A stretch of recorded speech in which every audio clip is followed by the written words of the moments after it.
Todos ustedes los que traigan una Biblia en esta mañana, dice en el capítulo 1 del libro del Apocalipsis, la introducción a este maravilloso libro, que vamos de una forma muy breve a desarrollar con los 4 jinetes del capítulo 6.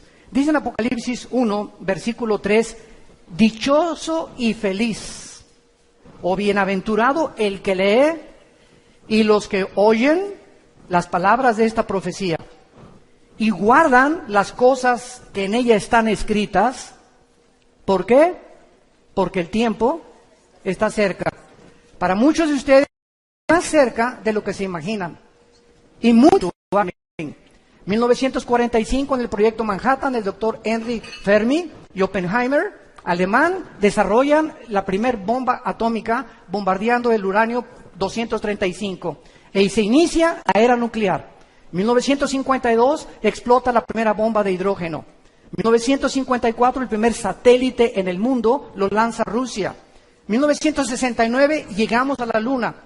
Y 1970 en adelante, ¿qué nos sorprende? El Internet, la época cibernética, los chips, iPhone, ahorita una computadora de un año ya es obsoleta para el próximo año. Es impresionante la forma como el ser humano evolucionó tecnológica y científicamente en menos de 50 años. Y esto estaba profetizado por el profeta Daniel en el capítulo 12, versículo 4, que antes de que Cristo regresara, el conocimiento iba a aumentar. Ahora, cuando abrimos el libro del Apocalipsis, tenemos un libro que fue escrito hace 2000 años, damas y caballeros, con los descubrimientos científicos que manifiesta este libro impresionantes a la luz y a la relevancia de los acontecimientos que nos rodean actualmente en el siglo XXI. Y nunca como en esta época, la gente había estado tan confundida, religiosa, política, filosóficamente, como en el siglo XXI. A pesar de que en el siglo XX se alcanzaron los más grandes descubrimientos y los más grandes avances tecnológicos, el siglo XX también fue el siglo donde más ateos surgieron. Sigmund Freud, Friedrich Nietzsche, el padre del comunismo, fascismo y nazismo, Richard Dawkins, Jean-Paul Sartre, Samuel Harris, Bertrand Russell, y todos estos hombres que se levantaron agrediendo al cristianismo, cuando antes de ellos los más grandes científicos y las más grandes mentes brillantes fueron cristianos, como Isaac Newton, como Pasteur, como Blaise Pascal, como Alberto Einstein, que mismo Einstein, aunque nunca aceptó ser cristiano, nunca jamás negó la existencia de una fuerza, de un creador que estaba detrás del universo. Pero llega el siglo XX con los descubrimientos científicos y los avances tecnológicos y el hombre se ensoberbece contra Dios.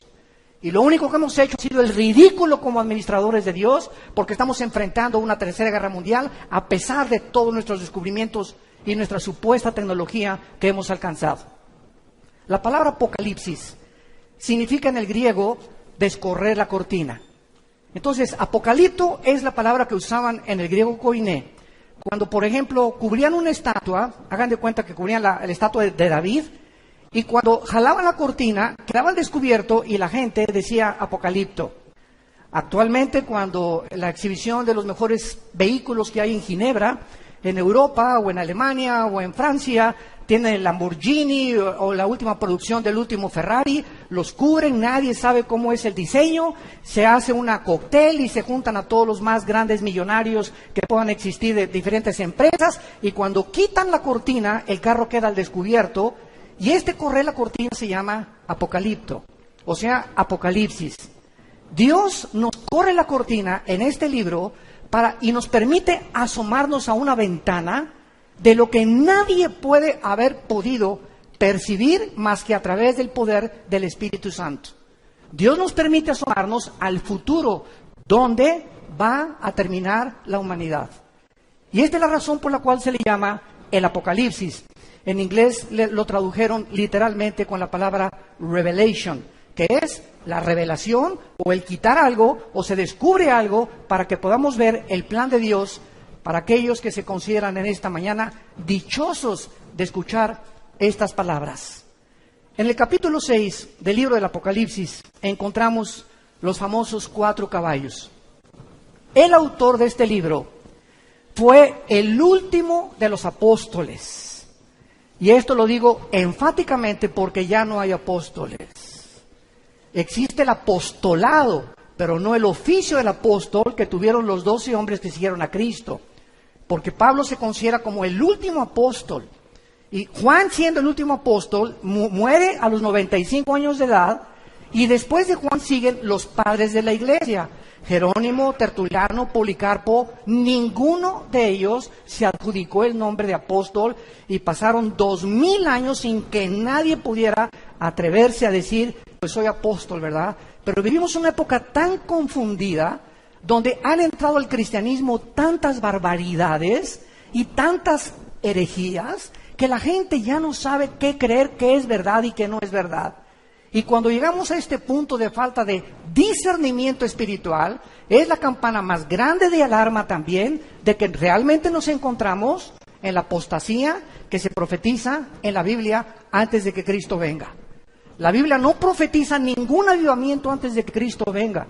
Va a haber remanentes en varias partes, pero no hay tal cosa como México para Cristo, o Guatemala para Cristo, o Argentina para Cristo. Esto no existe en la Biblia hasta el capítulo 22, cuando las naciones volverán otra vez a visitar y a hincarse y a confesar que Jesucristo es el Señor. Antes de que Cristo venga, el mundo irá de mal en peor. Sobre muchos cristianos resplandecerá la luz, pero el mundo será cubierto de tinieblas. Y la apostasía, que es el apartarse de las verdades de la Biblia, está a nuestro alrededor. El apóstol Juan, a los 90 años, está exiliado por el emperador Vespasiano romano en la isla de Patmos. Si ustedes van a Grecia, enfrente de Grecia o en medio está el mar Egeo, y todavía existe esta isla. Y hay visitas y tours para visitar la isla donde el apóstol Juan recibió esta revelación. Juan se encontraba completamente ya, tal vez valdría la pena haber sido cristiano, cargado de cadenas, porque los exiliados políticos en Roma les hacían ponerse la ropa y al llegar ahí nunca se las cambiaban. Morían en su excremento, en su orín. No podían cambiarse nada y era la forma en que los torturaban para morir. Imagínense el apóstol Juan, que años antes estuvo en la cruz con la Virgen María, la Madre de Jesús y María Magdalena, viendo al Señor morir, ahora se encontraba a los 90 años de edad, tal vez preguntándose, ¿valió la pena o no valió la pena? Cuando el apóstol Juan en el capítulo 1 voltea y encuentra a una figura con los ojos como llama de fuego, con el pelo blanco como lino, con un cinturón fajado de oro sobre un vestido de lino, y los pies refulgentes como el bronce. Juan, ante esta apariencia de esta entidad espiritual desconocida para él en ese momento, cae al suelo y se acerca esta figura detrás de él y le pone la mano y le dice, no temas. Yo soy el que estuve muerto, mas he aquí que vivo por los siglos de los siglos y tengo las llaves del infierno y tengo las llaves de la muerte. Escribe las cosas que son, las que van a ser y las que han sido. Y esto es lo que contiene los 22 capítulos de este libro maravilloso. Y cuando llegamos al capítulo 6, nos encontramos que 2600 años atrás, ahorita, en el libro de Daniel, hubo una profecía en el capítulo 9, versículo 24 al 27, que se llama las 70 semanas de Daniel. Damas y caballeros, la Biblia no es de interpretación privada. Nadie puede atreverse a decir, voy a enseñar Apocalipsis o voy a estudiar Apocalipsis sin conocer el libro de Daniel. Ni entender las profecías de Daniel ni las de Ezequiel. Porque la Biblia es la suma del conocimiento y los pensamientos de Dios. Y esta es la razón por la cual existen sectas. Que es una secta, es una agrupación de personas que sacan un versículo sin tener en cuenta el contexto ni los demás pasajes de la Biblia, desarrollan una verdad que la llevan a un extremo y se convierte en una herejía. Entonces, es una herejía, es una verdad llevada al extremo. Y ese es el cuidado que debemos de tener, de trazar bien la palabra de verdad. El apóstol Daniel, el profeta Daniel, recibe una visión en el capítulo 7, 8 y 12 de su libro, y dice esta visión que Dios le da a Israel 490 años para terminar su programa con ellos. Se llama la profecía de las 70 semanas de Daniel. Y entonces en el capítulo 9 de Daniel, y esto es impresionante a la luz de las matemáticas actuales, porque Dios le dice a Daniel, desde el momento en que salga la orden de la restauración de las murallas de Jerusalén y el templo hasta el Mesías, habrá 483 años. Véanlo, está en todas las Biblias, y exacta y matemáticamente, desde que se dio la orden, Nehemías capítulo 2, versículo 1 al 4, por el rey Artajerjes, que se inicia la reconstrucción de Jerusalén, hasta Cristo son los 483 años que se profetizó 600 años antes que Jesús hiciera su aparición en el escenario mundial. Esto es increíble, porque esta exactitud solamente Dios la podría tener. Y el domingo de Ramos, cuando Cristo entra en un burrito a la ciudad de Jerusalén, lleno de lágrimas, diciéndole a Jerusalén, Jerusalén, Jerusalén, ¿cuántos tiempo quise como la gallina juntar a los pollitos y tú no quisiste? No has conocido el tiempo de tu visitación.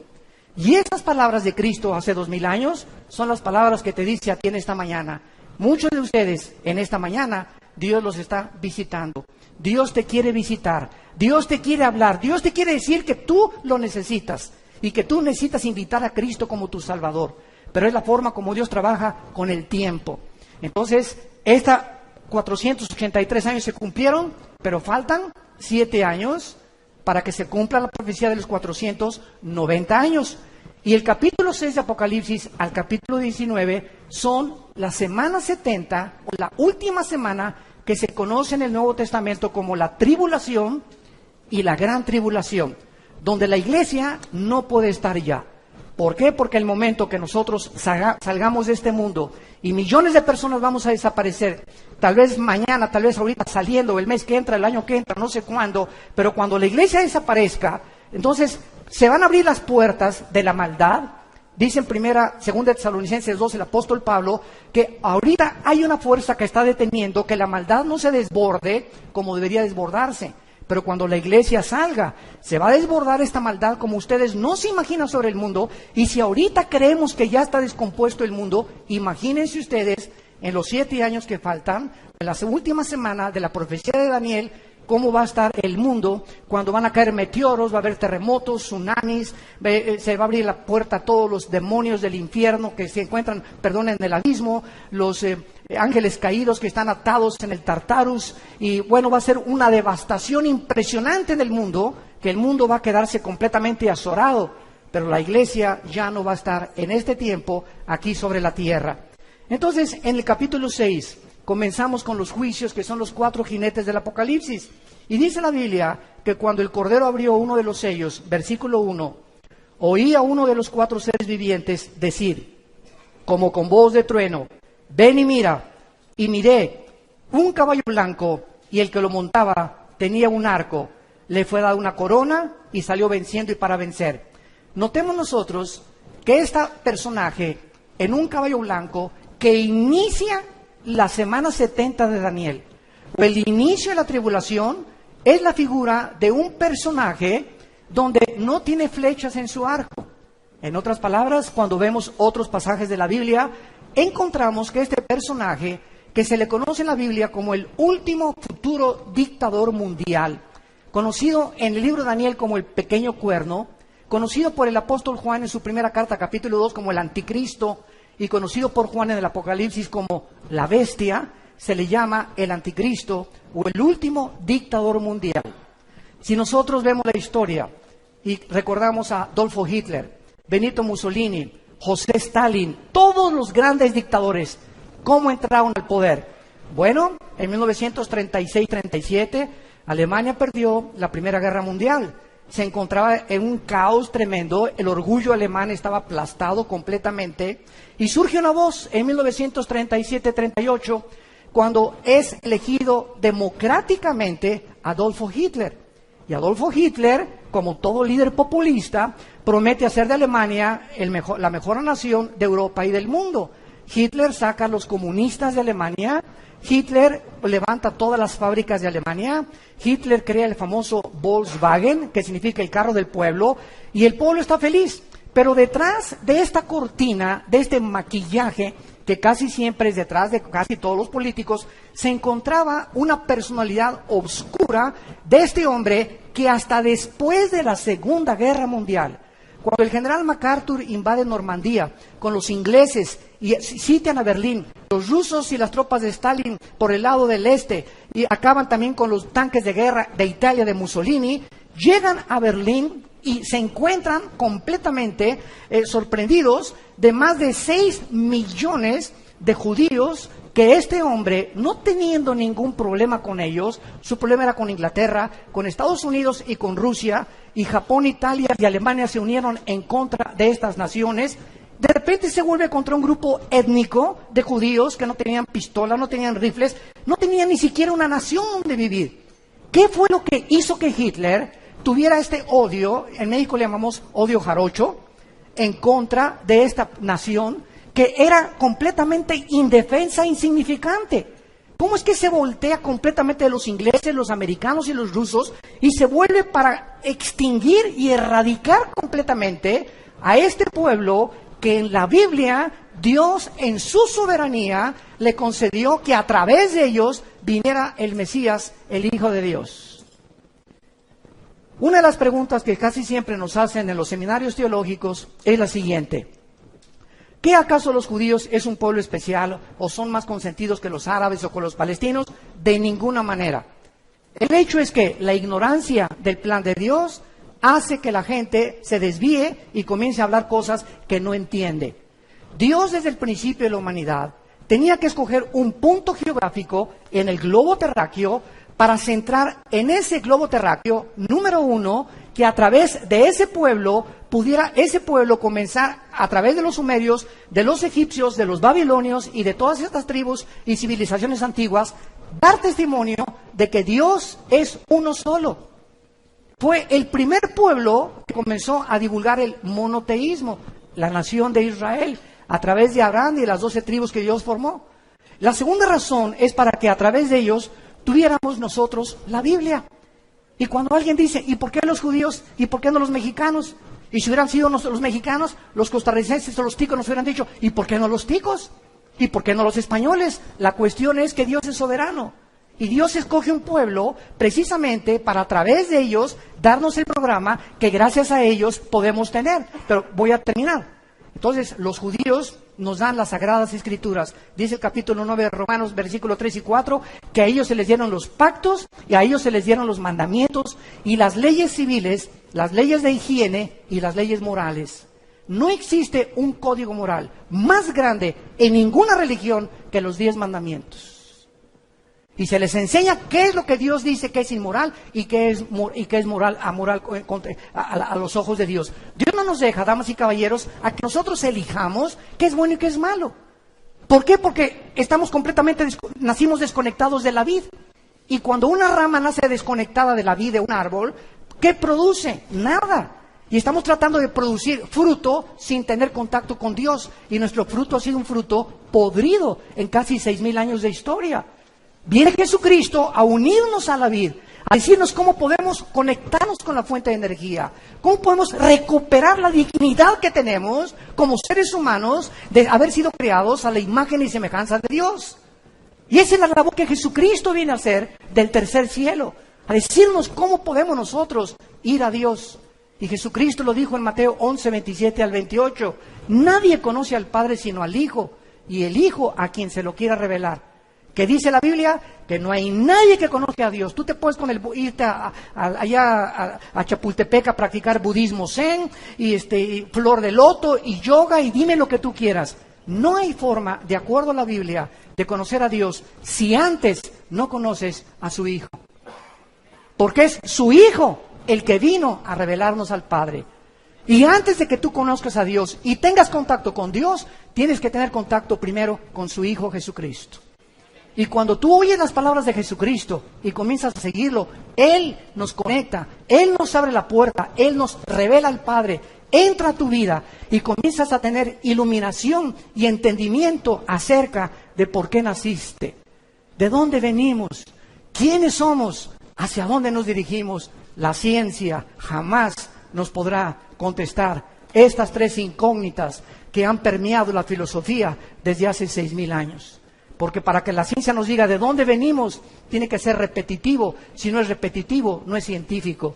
Nadie nos puede decir quiénes somos. El pobre doctor Sigmund Freud lo intentó hace casi un siglo. Pues yo creo que el problema humano está en la mente. William Shakespeare es el defecto trágico. Karl Marx no, es la lucha de clases. Y todos los líderes y todos han tratado de opinar por qué el hombre es autodestructivo, por qué estamos tan confundidos, por qué hay tanta corrupción, por qué hay tantas cosas dentro de nuestra alma que nos llevan a hacer cosas que no queremos hacer.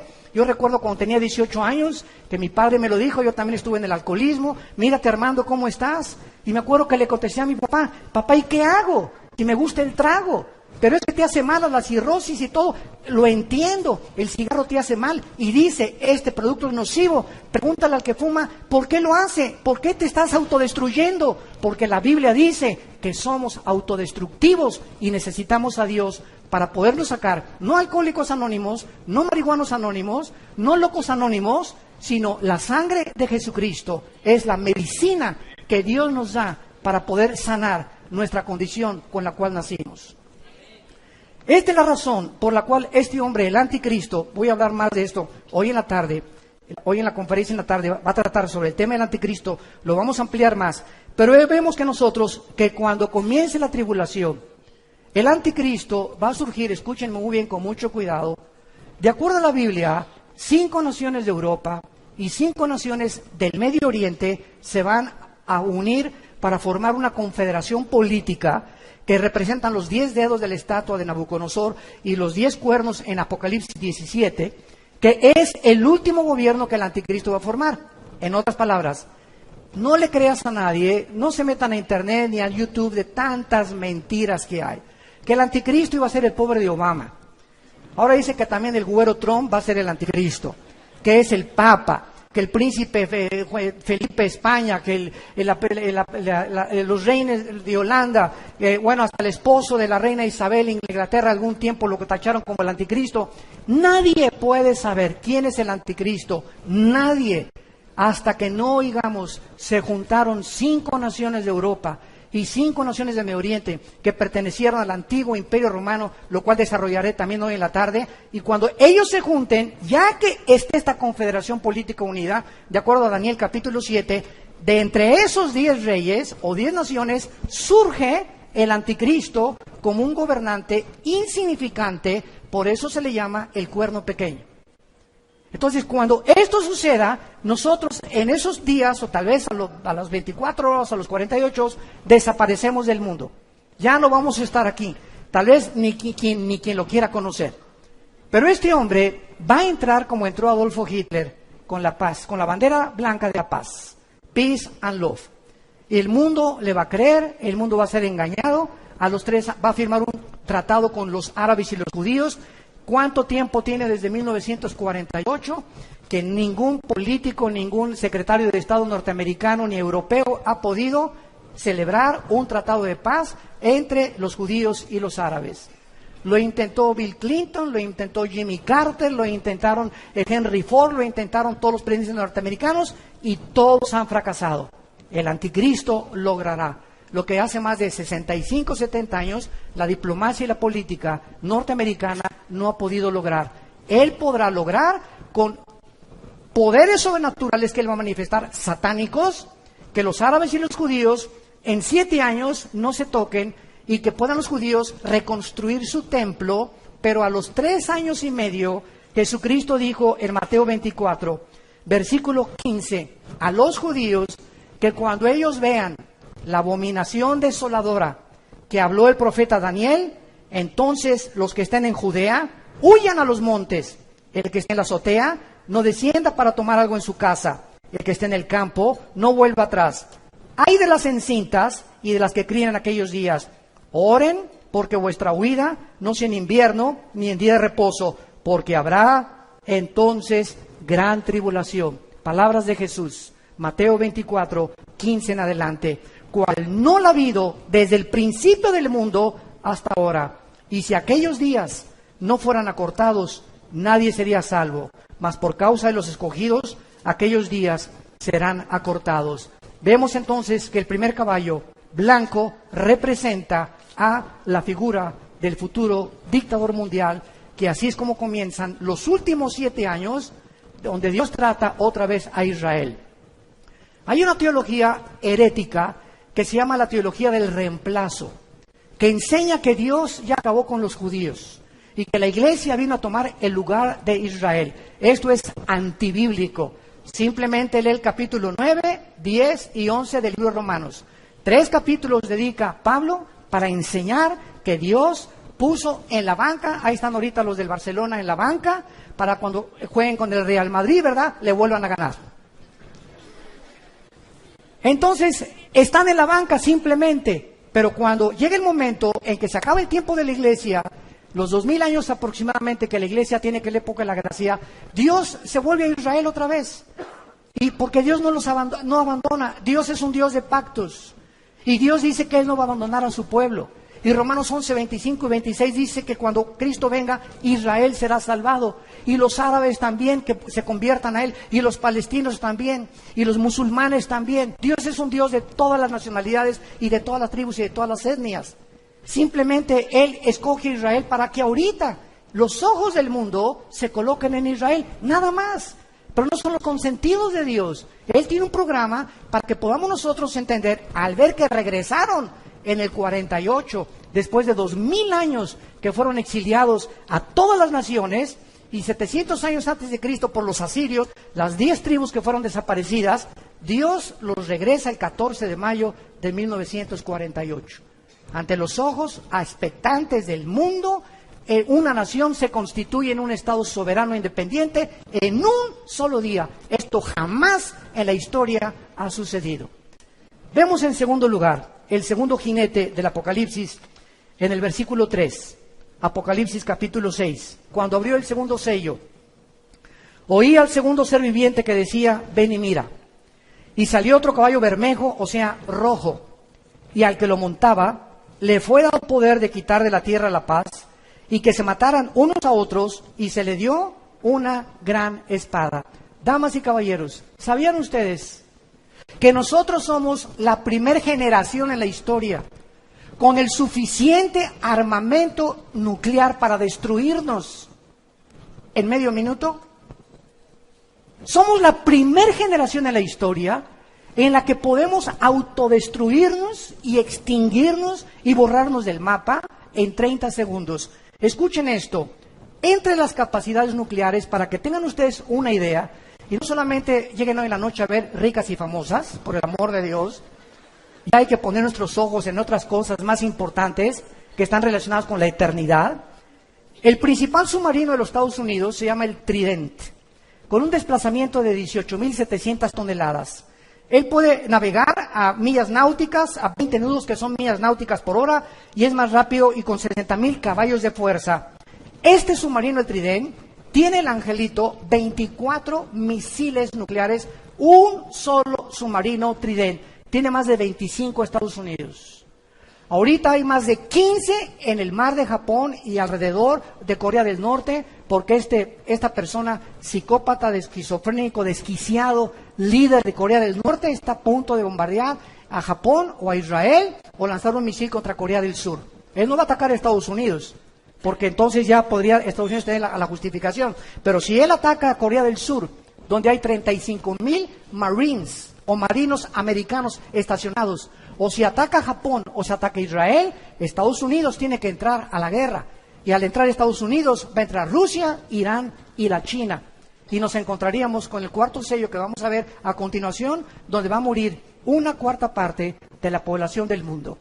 Estamos hablando de 2 billones, escúchame bien, B de burro, billones de seres humanos morirán en la 1/4 parte del mundo en el cuarto sello. Somos la primera generación que tenemos estas armas nucleares. Los submarinos rusos es el Tifón, el principal de ellos, con un desplazamiento de 25.500 toneladas. Está diseñado para operar debajo del Ártico, principalmente este submarino. Cada submarino podría destruir, escuchen esto, cada submarino Tifón de Rusia podría destruir 200 ciudades de Estados Unidos en un minuto. Rusia tiene 17 submarinos en el Atlántico apuntando a Estados Unidos desde hace aproximadamente, desde que Putin entró hace como 10 años. Y tiene en el océano Atlántico y en el océano Pacífico, en el Pacífico tiene como 12 submarinos apuntando a Estados Unidos. Y el presidente de Estados Unidos tiene un portafolio donde están los códigos para poder desatar y dar las órdenes de que una guerra se desate. Escuchen cómo funciona esto. El misil que tiene Rusia ahorita tiene más armamento de Estados Unidos que Rusia, pero Rusia tiene ahorita más armas nucleares y más misiles que Estados Unidos. Y Rusia tiene ahorita un misil que tarda 25 minutos en salir de Moscú a Washington o a Nueva York. ¿Qué va a pasar en 25 minutos? El presidente actualmente, Trump, se le da un portafolio cada vez que cambia de administración, y en ese portafolio están los códigos donde se abren y él solamente tiene el código para poder en la computadora manejarlo, y cuando él apriete un botón, los submarinos que tiene Estados Unidos en Corea del Norte, los que tienen el Atlántico, los barcos, los transatlánticos, los portaaviones, la armada, la aviación y el ejército terrestre, reciben la orden y dicen, estamos siendo atacados, escuchen, pero en ese momento no saben de dónde viene el misil, aun cuando tienen paraguas que ya pueden detener del lado de California. Y también hay otro misil, otro paraguas en Corea del Norte para impedir los misiles de Corea del Norte. Pero, ¿cuánto tarda el presidente, en este caso el presidente Trump, si es que en esta administración estalla la guerra, cuánto tarda él en poder mandar esa señal, abrir el portafolio, cuando en 25 minutos puede alcanzarlos un misil? El portafolio y lo que toma para que las órdenes lleguen tarda 32 minutos.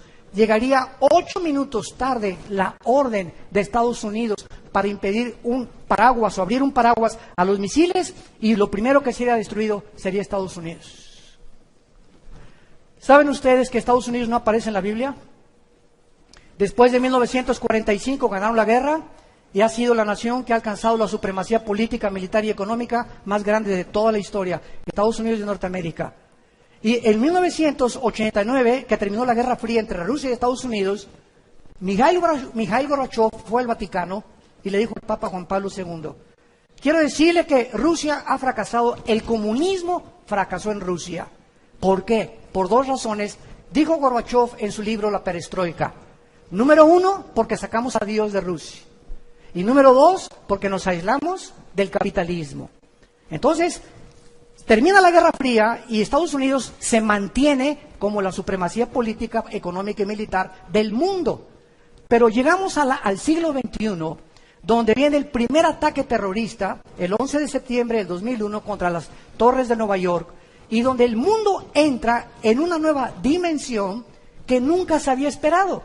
La Primera Guerra Mundial, la Segunda Guerra Mundial pelearon contra soldados vestidos unos de blanco, otros de negro, y sabías quién era tu enemigo. Pero entra el terrorismo en el siglo XXI, donde, por ejemplo, el grupo ISIS, que trata de establecer el califato y quitar la frontera entre Irak y entre Siria, no tienen uniforme. Entonces, los aviones F-21 que ya Estados Unidos tiene y que está manejando Israel, no pueden bombardear donde está ISIS, porque entonces los acusan de genocidio, porque no saben cuándo son civiles o cuándo son personas disfrazadas de guerreros del ISIS. Entonces, es un mundo diferente en el que estamos viviendo, donde el terrorismo, 3 personas terroristas en un portafolio en Nueva York pueden sacar el Anthrax, que es un veneno poderosísimo, o pueden explotar una bomba de servicio electromagnético y acabar con Nueva York en menos de 17 minutos. Solamente 3 terroristas se necesitan para hacer eso. Ahora bien, ¿por qué no aparece Estados Unidos de Norteamérica en Estados Unidos? Y también hay malas noticias, tampoco Querétaro. Escuchen lo que les voy a decir. Si en el cuarto sello que vamos a ver muere una cuarta parte de la humanidad, en la Biblia, las naciones, cuando Cristo regrese, las únicas naciones que van a sobrevivir, o los continentes que van a sobrevivir, va a ser Europa y parte del Medio Oriente con el Asia Menor. América desaparece del mapa terráqueo. ¿De dónde van a morir 2 billones de personas, que es la cuarta parte de la humanidad? Somos ahorita 7.6 billones de seres humanos. Y si desaparece la cuarta parte, estamos hablando de 2 billones de seres humanos. Y desde Alaska hasta la Patagonia, todo el continente americano, somos aproximadamente 1.200 o 1.300 millones de personas. Así que desaparecería todo el continente americano en una guerra nuclear. ¿Por qué? Porque nosotros, por estar junto a Estados Unidos, somos el blanco número 1. Pero gracias a Dios que nosotros ya no vamos a estar aquí. Y si esto viene, ¿verdad?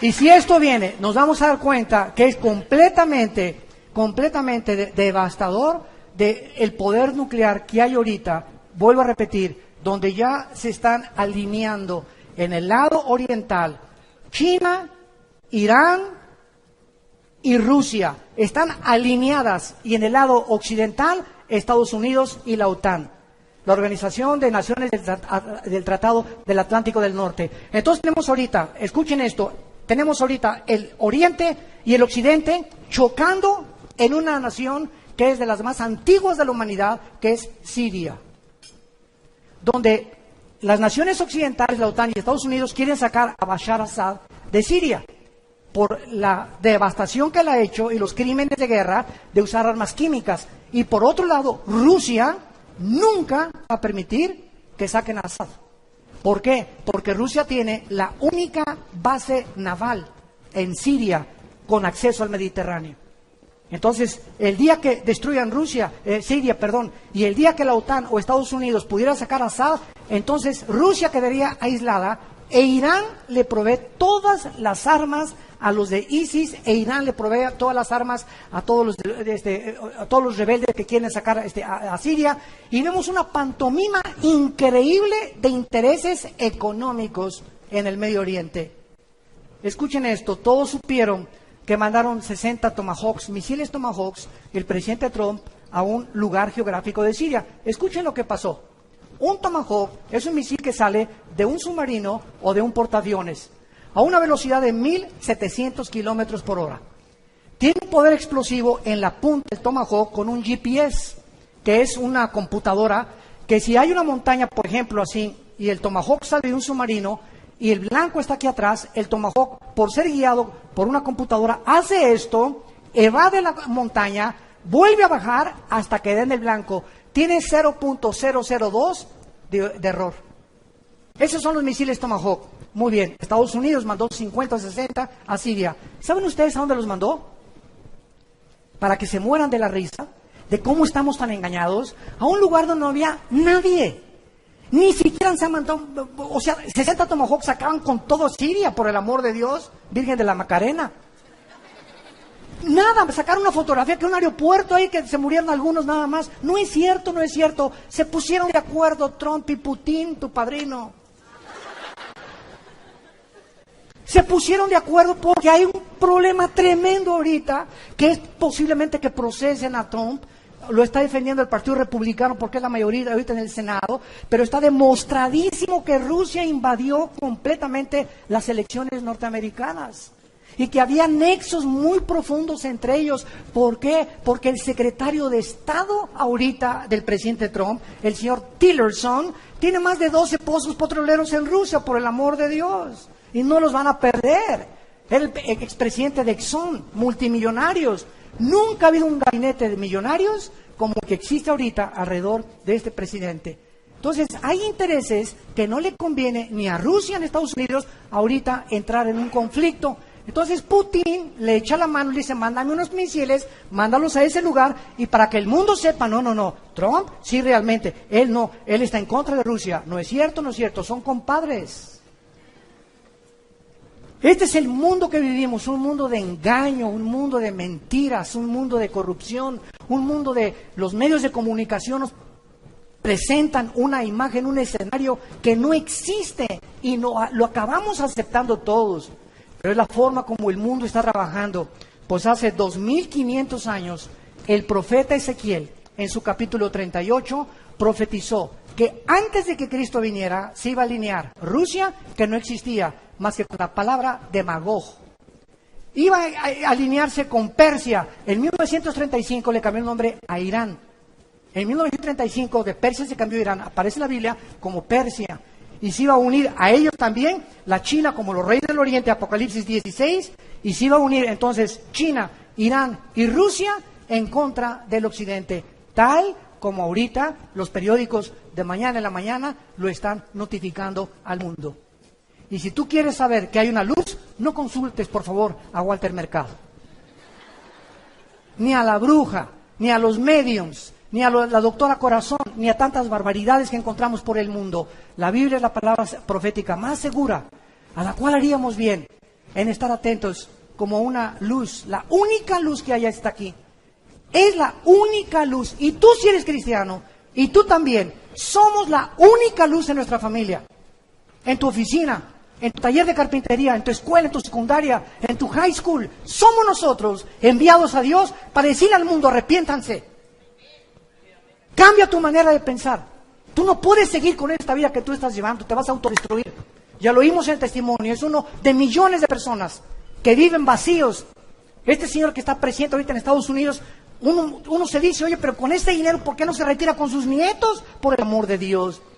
Ahora hace un mes mandó un tweet que estaba arrepentido de haber aceptado la presidencia, que nunca se imaginó que era tan grande las cargas que iba a tener. Cuando en su campaña, no, son chiles en nogada, hombre, cualquier cosa, no.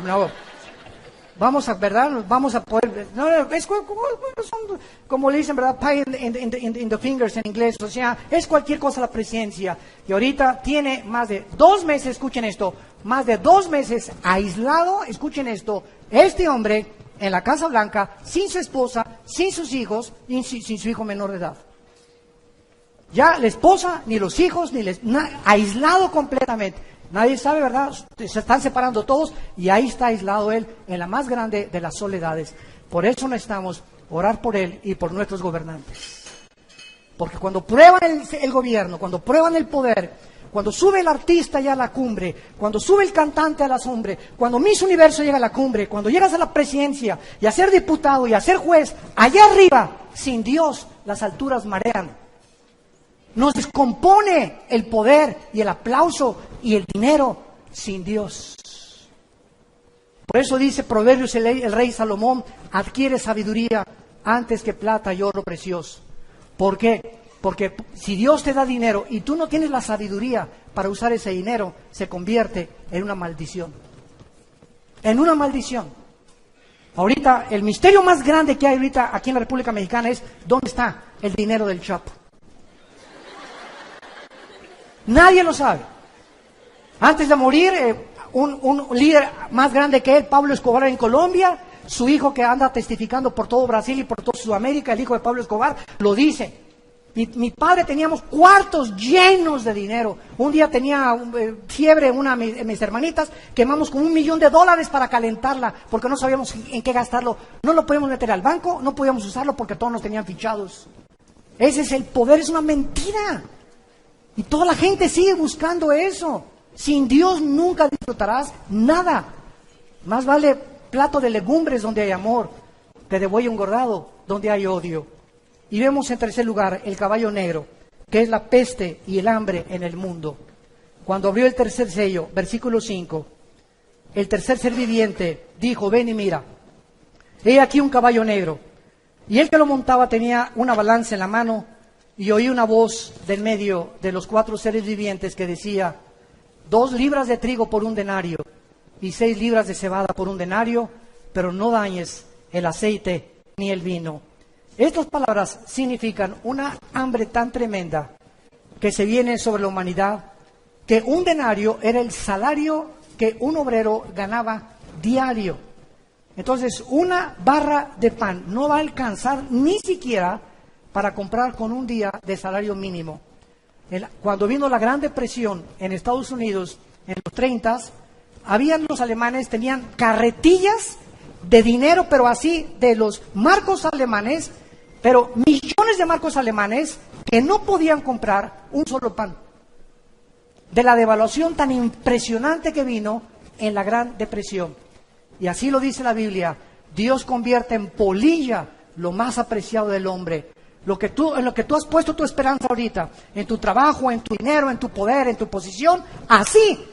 Pero de la noche a la mañana, Dios te puede decir, se acabó. Y tú puedes decir, alma mía, reposa, mucho dinero tengo, ya tengo asegurado en el banco. No, al llegar al $1,000,000, ya sé que estoy asegurado. No, a los $3 millones, ahora sí me voy a Hawái. Y dice la Biblia que tú puedes hoy mismo en la noche, descubrir que tienes cáncer, una embolia cerebral, un ataque al corazón. Nuestra vida pende de un hilo. No depende de lo que nosotros construyamos para el futuro, depende de un Dios a quien le debemos sumisión y adoración y obediencia. Y eso es lo que Él quiere, que nosotros nos volvamos a ese Dios, que pongamos nuestros ojos en las cosas eternas, no en las cosas temporales, que pasamos peregrinos nada más por esta vida. Cuando un niño tiene 5 o 6 años, no existe el futuro ni el pasado. Él vive en el presente, no se preocupa si hay comida, si hay complex. Llegamos a los 18 años, los jóvenes, el futuro. ¿Qué voy a hacer? ¿Qué carrera? Y desgraciadamente, ¿cuál es la que más produce dinero? Y se ponen a investigar los jóvenes en internet. ¿Cuáles son las mejores remuneradas carreras? Cuando a lo mejor no tienes tú ese llamado, pero movido por los intereses materiales en que el mundo vive, pierden completamente su llamado y lo que Dios tiene para sus vidas. Y cuando llegamos al 5.º piso, ¿verdad? Como muchos de nosotros ya llegamos, o al 6.º piso, a los 50, 60 años de edad, todo es hacia atrás. Ay, si hubiera sido Pancho Villa, y si hubiera esto y el otro, y mi abuelo y por aquí y por allá, y vemos nosotros como el ser humano, al llegar a la tercera edad, así pasa el tiempo. Los jóvenes creen que tienen toda la vida, pero llega al 5.º piso y al 6.º piso, y te vas a dar cuenta qué rápido pasa el mundo y la vida. Y cuando menos lo esperamos, ya estamos ya de canas, tenemos a nuestros nietos, regresamos otra vez a la vejez, a que alguien nos tenga que cuidar. Y lo que hiciste en la vida, ¿para quién lo hiciste? ¿Para quién sembraste? ¿Para quién viviste? Ancha es la puerta, dijo Jesús, que conduce a la perdición. Y muchos van por esa puerta ancha.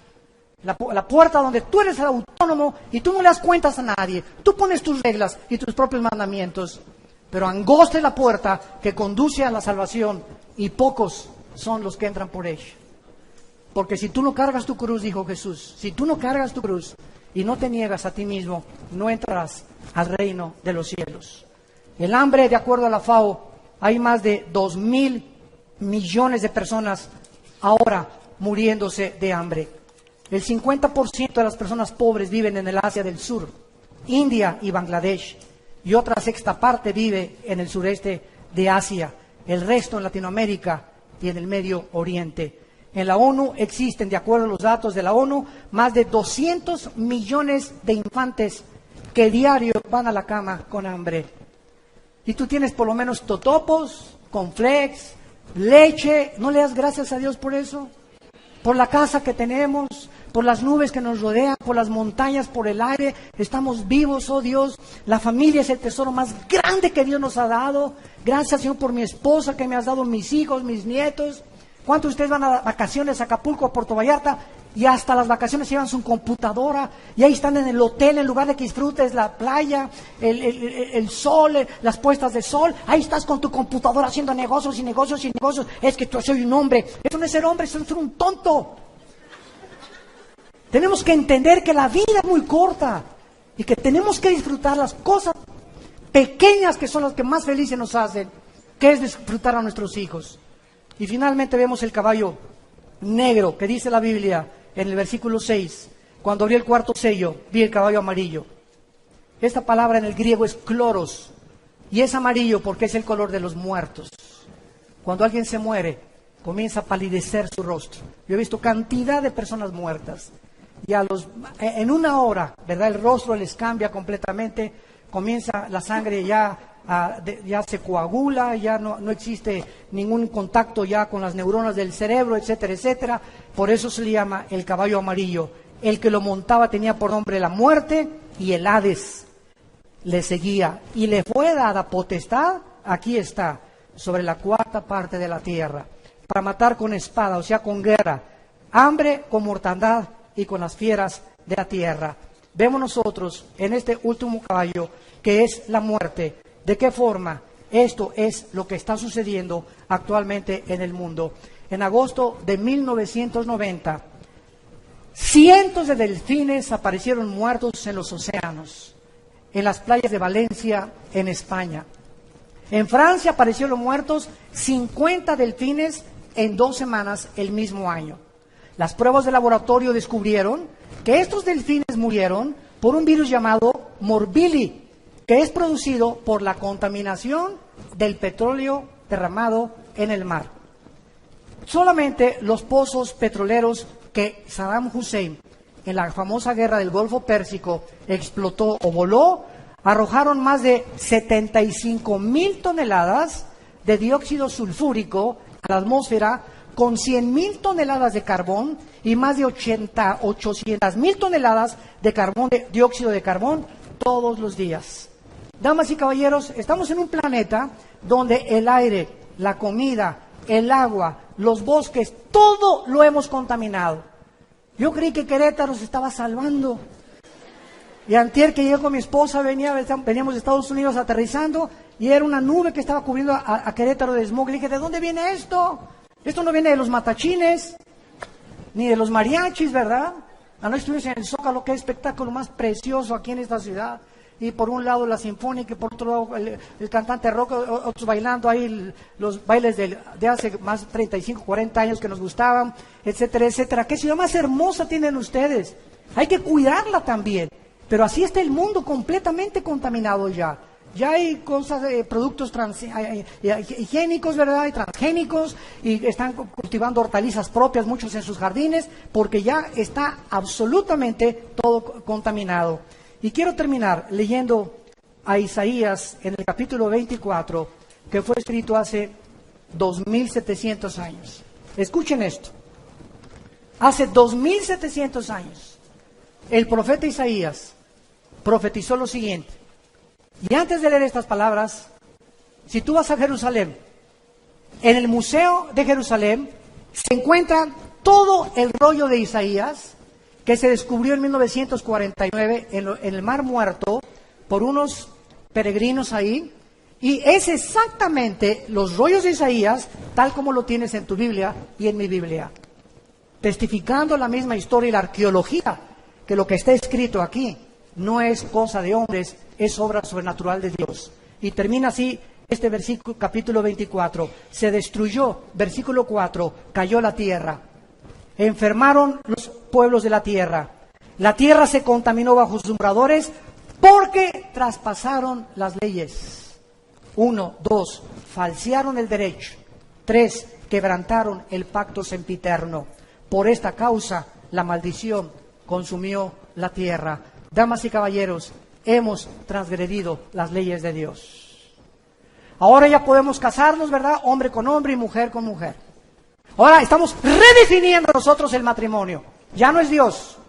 Nosotros sabemos cuándo usar el sexo y cuándo no usarlo. Yo puedo tener relaciones sexuales antes de casarme, para ver si nos conocemos.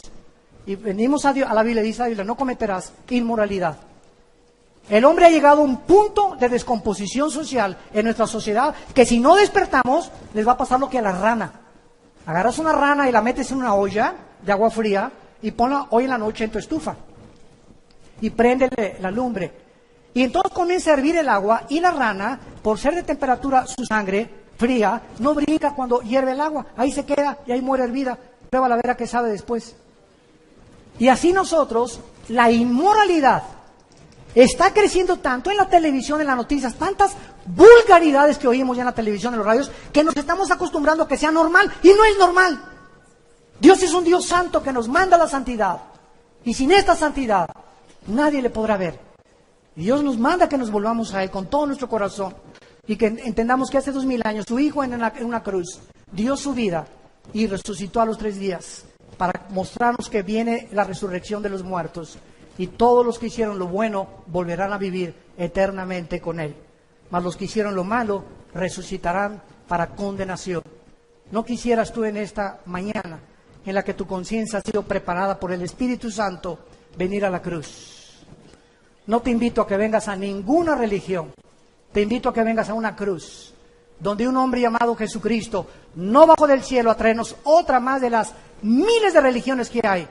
No vino a bajar del cielo para darnos su vida, una vida eterna, una vida de propósito, de significado, una vida donde podamos en medio del huracán y de lo que está pasando, tener esa paz que sobrepasa el entendimiento humano y morir tranquilos y decir antes de morir, gracias a Dios que he acabado la carrera, he peleado la buena batalla, hemos echado mano de la vida eterna y hemos permanecido firmes en la esperanza a la que fuimos llamados hasta el final de nuestras vidas, porque solo los vencedores tendrán parte en el reino de Dios.